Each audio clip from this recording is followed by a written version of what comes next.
In this video we are going to look at the integrated transport system in the city of Leeds. An integrated transport system connects different forms of public transport together. London is probably the best example of this. They have train services linking the city to all parts of the UK, regular bus services moving people around, and then, the jewel in the crown, the Underground, moving thousands of people rapidly across the city. Everything links together, and you can pay to use all of these services using just one method, the Oyster card. How does Leeds compare with this? Well, Leeds is a brilliant city in so many ways, but when it comes to public transport, sadly, it is lagging behind many urban areas, and has done so for a long time. It is one of only 3 of the UK's 11 core cities without a tram system or underground. In fact, Leeds is now the largest city in Western Europe without a built-in mass transit system. But why has Leeds struggled so badly to build one?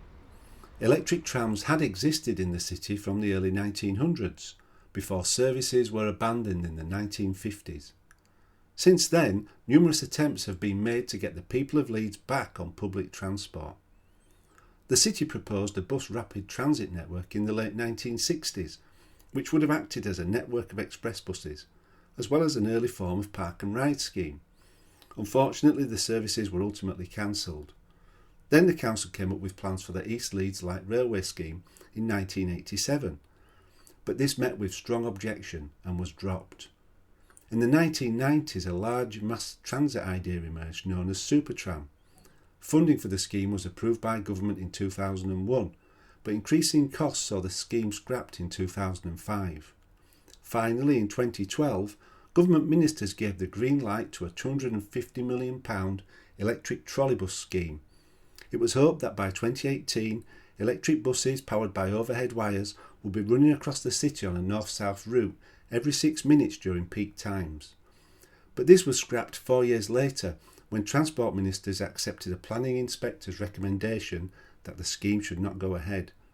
There are now proposals to introduce some form of mass rapid transit system in the city by 2040, but for now the transport system is based around 2 forms of transport, buses and trains.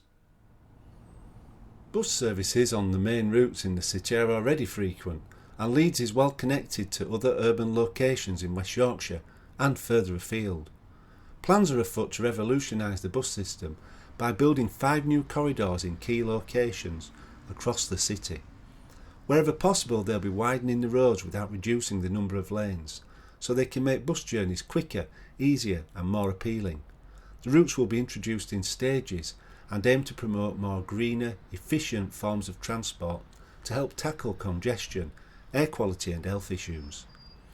Improving the rail network is also one of the city's highest priorities, and there are plans to build 2 new stations in the next 10 years. Thorpe Park Station will support the ever-growing office, commercial and retail park in East Leeds. And on the other side of the city, White Rose Station will sit on the Leeds to Dewsbury section of the main Transpennine Rail route, connecting commuters to the office park and the shopping centre. The main city train station is undergoing major works. They have installed a statement roof on the main concourse and transformed the entrance on New Station Street.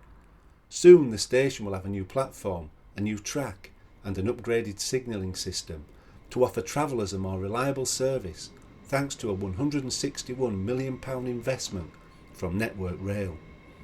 It's the first step towards the delivery of the Leeds Integrated Station Masterplan, which will bring together the existing rail network, the Northern Powerhouse Rail Programme and proposed HS2, all under one roof, designed to accommodate 60,000 travellers.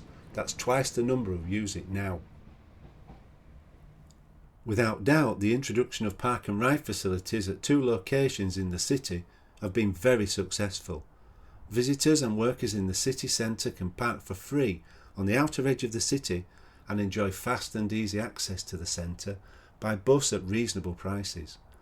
The 2 sites at Temple Green and Elland Road have already proved incredibly popular.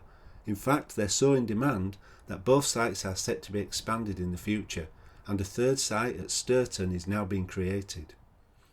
Cycling into the city is now easier than ever. The Leeds to Bradford cycle superhighway is a 23-kilometre segregated cycle route linking the two major cities and makes cycling a viable alternative to car travel. But that's just the beginning, and work is already underway on a new route that will link the cycle superhighways on the east and west of the city, making it easier and safer to travel into the city by bike or on foot. The regeneration of the South Bank is one of the most ambitious projects ever to be undertaken in Leeds, and the centre is set to double in size. Accessibility is the key to unlocking the potential of the South Bank, so their plans will be supported by a programme of improvements that will make it easier to travel by foot and by bike. The pedestrian zone will stretch from the hedgerow past the waterfront and all the way down to the very edge of the South Bank, and where it's not pedestrianised, segregated walkways and cycle lanes will make the journey through the city centre feel much more pleasant.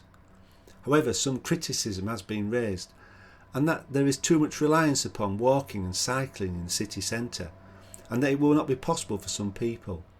One glaring issue is that the main city railway station and the main city bus station are 1 kilometre apart, and there is no clear and obvious transport service connecting them. It's a 13-minute walk, and with growing pedestrianisation there are concerns about how people will be able to cross the city centre quickly and effectively. One other problem is the access to Leeds Bradford Airport by public transport.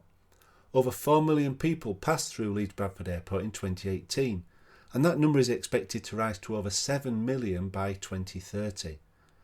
The decisions about improved public transport to the airport are ongoing, but one proposal is the Airport Parkway rail station and link route.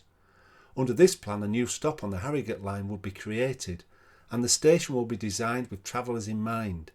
Although, like all major transport developments in the City of Leeds, there is much discussion about this and not always much progress in terms of change. The current Leeds integrated transport system has so many positives, but it can still feel makeshift. With so many different operators involved, it may seem unconnected.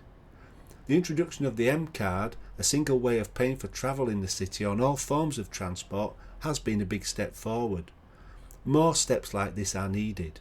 Hopefully, progress will continue, and sometime in the future the city will achieve an integrated transport system that is worthy of its other outstanding features.